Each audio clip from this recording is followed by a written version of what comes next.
حسنین جو ہیں مرد مجاہد ہیں، حقیقی آزادی کا حقیقی سپاہی ہیں، اور صحافت کے میدان میں خان کی آواز اور پی ٹی آئی کے ساتھ ہونے والے ظلم و جبر پہ عوام کی آگہی کے لیے اس کا کردار بے مثل ہے، اور پاکستان تحریک انصاف اور خان کے ساتھ محبت اور الفت کی الزام میں اب نون والے ان کو نشانہ عبرت بنانا چاہتے ہیں۔ تو میں آگاہ کرنا چاہتا ہوں کہ ہم سوشل میڈیا کے اس ایکٹیوسٹ کے ساتھ کھڑے ہیں جو پی ٹی آئی کا پیغام نہیں، حق اور صداقت کے ساتھ کھڑا ہوگا۔ ان کے خلاف دائر کیا، اگر کوئی کیس دائر ہوتا ہے، یہ اقرار اور عہد کرتے ہیں کہ میں ان کا کیس لڑوں گا، 10 اور دائر کریں گے، 10 اور لڑیں گے، لیکن کوئی بھی کیس دائر کرنے سے پہلے یہ ضرور سوچیں کہ اگر لغو اور بے بنیاد کیس دائر کیا تو ہر جانے بھی آپ نے بھرنے ہوں گے۔ پہلے بھی گرفتار کیا گیا یزید ہے، یہ فرعون ہے، تو یہاں پہ گرفتاریاں، ظلم و جبر یہ اب عام سی بات ہو گئی ہے۔ پہلے زمانے میں کہتے تھے فلاں کو اٹھا لیا گیا، کس نے اٹھایا؟ اب یہ چیزیں عام ہو گئی ہے پاکستان میں۔ بنیادی انسانی حقوق کی پامالی آئے دن کا مسئلہ بنا ہوا ہے۔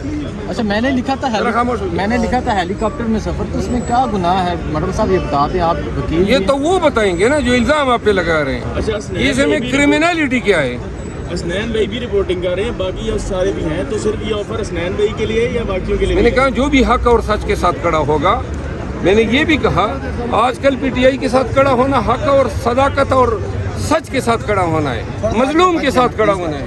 تو لہٰذا جو بھی سوشل میڈیا کا ایکٹیوسٹ جو ہیں ایسے جبر کا شکار ہوگا، کوئی کارروائی ہوگی، انشاءاللہ ہم حوصلہ بھی دیں گے، ہمت بھی دیں گے، کیسز بھی لڑیں گے، کیس غلط ثابت ہونے پر ان کے خلاف بھی کیس کریں گے جو یہ کیس، اور ایف آئی اے والے بھی یہ کان کھول کے سن لیں کہ کیس دائر کرنے کا مطلب یہ ہے کہ کیس ہوگا تو دائر کرو، اگر بغیر کیس کے سیاسی اور اثر رسوخ کے تحت آپ لوگ جو ہیں صحافیوں کو ناجائز تنگ کریں گے، انشاءاللہ ہم ایسے۔ اچھا، یہ جو معاملہ چھیڑا تھا، یہ عظمیٰ گل صاحبہ نے چھیڑا تھا، عظمیٰ بخاری صاحبہ نے چھیڑا، عظمیٰ بخاری۔ آپ کیا کہیں گے؟ اس کے اوپر کچھ بھی نہیں لکھا تھا، لیکن جس طرح انہوں نے اس کے اوپر پوسٹ کیا اور اس کے بعد پھر مریم نواز نے اس کے اوپر کہہ دیا۔ یہ جو ان کے اسپوکس پرسنز ہیں، ان کو کم از کم یہ احساس تو ہونا چاہیے نا کہ اپوزیشن، عوام اور جمہوریت کے متوالوں کے ساتھ انہوں نے کیا کیا نہیں کیا، کتنا ظلم و جبر کر دیا۔ اوپر سے آپ ان کے بیانات جلدی پہ تیل کا کام کر رہے ہیں۔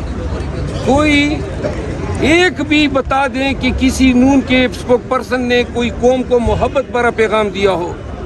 ہر وقت نفرت سے بھرپور ان کے پیغامات ہوتے ہیں، دھمکیاں ہوتی ہیں، فلاں کر لیں گے۔ اب یہ کوئی بات ہے ہیلی کاپٹر کی تصویر لگا دی اور آپ کہتے ہیں جی پرچہ ٹھونک دو؟ اور بھائی آپ فرعون بنے ہوئے ہیں 2 سال سے، لیکن جس طرح فرعون تباہ و برباد ہوا تھا، انشاءاللہ اللہ تعالیٰ کی ذات اور یہ قوم اسی طرح آپ کو تباہی کی راہ پہ گامزن کرے گی۔ افضل خان، بہت شکریہ۔